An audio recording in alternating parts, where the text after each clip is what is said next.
Welcome back everybody to my preview for the last and final day of the carnival at Warrnambool. This is a grand annual handicap day, and I think it's probably a one-horse race. Well, it is. Vanguard will be winning. It was a tough effort in the Briley, and he should be winning the grand annual. Let's get into the preview and find some winners. Race 1 at Warrnambool is the champion novice hurdle over the 3,200 metres. I'm with Hush Rider here. I think it just sets up so well for this horse. Yes, he was a little bit disappointing last start at Pakenham over the same distance on soft ground, but he has had a trial at Warrnambool since winning it by about a length, where Steve Pateman rode him. Aaron Lynch rides him tomorrow, and I think he's a very, very good chance.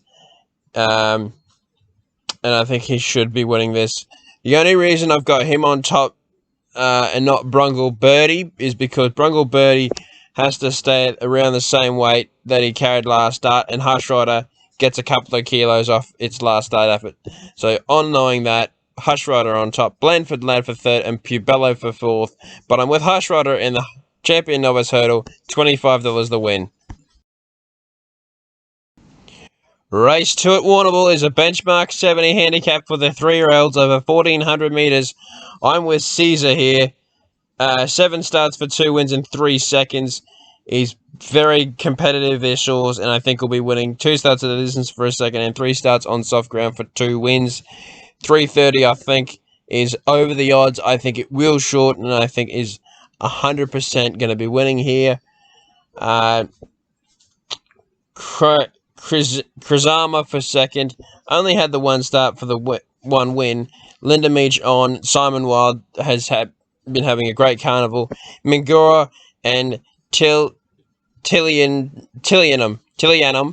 for fourth are both my value selections in the race. But I'm with Caesar in the second. $10 the win. Come on.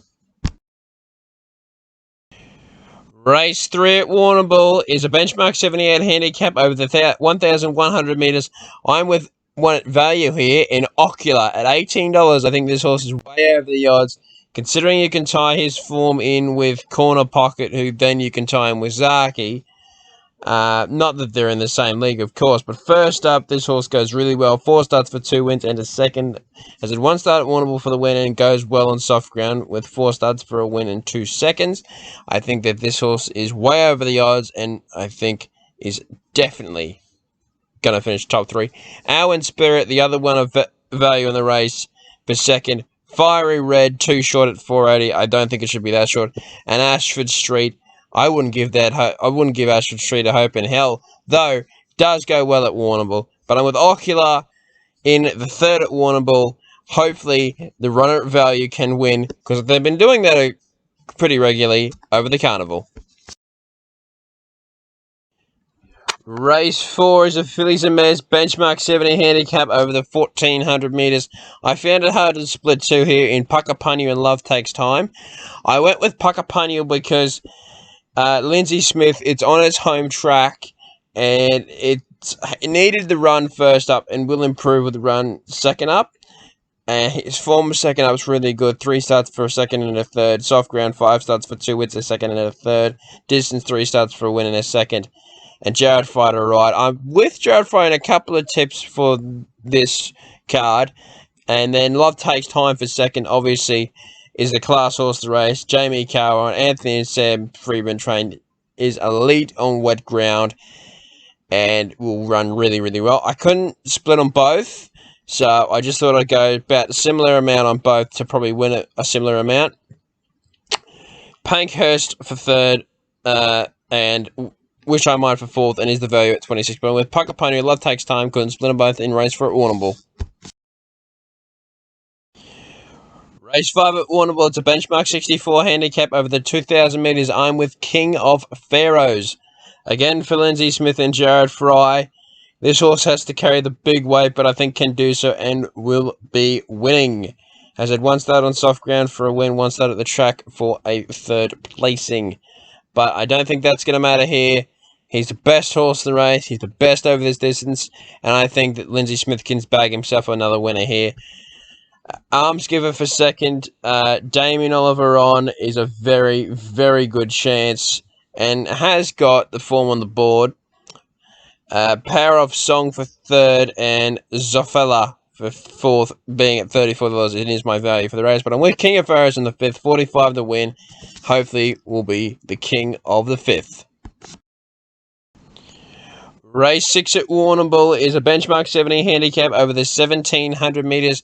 I'm with Rudhyar here. Again, Lindsay Smith and Jared Fife. 6 starts, 3 wins in a second. It just wins. This horse just wins. Worsfold, yes, has got the form on soft ground and does have Johnny Allen on, but I just think Rudhyar, you've got to trust the locally trained horse, and I think that'll prove the difference, and Rudhyar will be winning. Cabinho for third and Andress for fourth, being at 41 value selection, but I'm with Rudhyar in the sixth to be winning $15 to do so. Race 7 of the day, and it's the feature of the day. It's the Grand Annual Steeplechase over the 5,500 metres. A long one here for the jumpers. And I'm with the horse that won the Briley on Tuesday, and that's Vanguard. I don't know if he was been back from what he started, but he should be back even further. I think he will win and win comfortably. Heberite's the only danger, but Vanguard showed his class in the Briley, and I don't think that the Grand Annual is going to have any trouble to him, and he'll be simply winning. Bud Fox for third.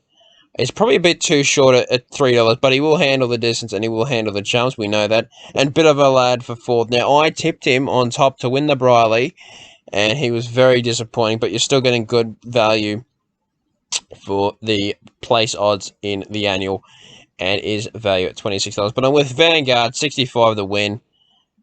Money's already in my account. Race 8 is a handicap over 1,400 metres, and I'm with Tuvalu.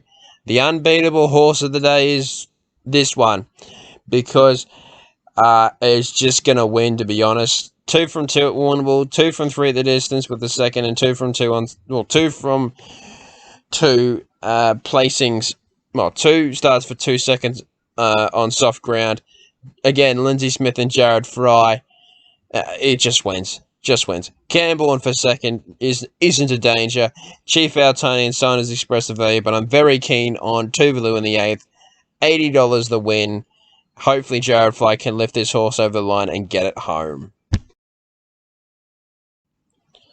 Race 9 at Warrnambool. It's a listed Warrnambool Cup. And just like the previous race with Tuvalu, I think that this horse, Grand Slam, is unbeatable here for Jamie Carr. What beats it? You know, Maserati Bay's in at Morphettville, so probably comes out. Wichita Star is flying, and Angel Rock. Tom Dabeneg is flying and has won at value in the Cup, which is very interesting. But I think Grand Slam bolted in last start at Caulfield, and it's just going to be bolting home again, because I'd assume that they're going to go to the lead. And if they do that, just count your money and consider your money in your account, because it will bolt in. $100 the win. Grand Slam. Come on, Jamie. Race number 10 at Warrnambool, the last of the carnival here, and the last of this day. And I am with Netanyahu for Damien Oliver. Going with the pro in the last.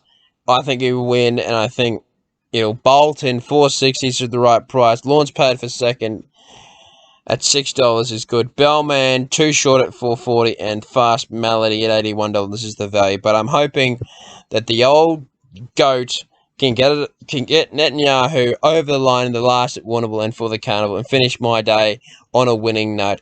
Come on, Ollie. Thank you for watching my preview for the last day of the Warrnambool May Carnival. Hope I found some winners, and I hope you back some winners. Thank you for watching. I'll see you for the Caulfield preview.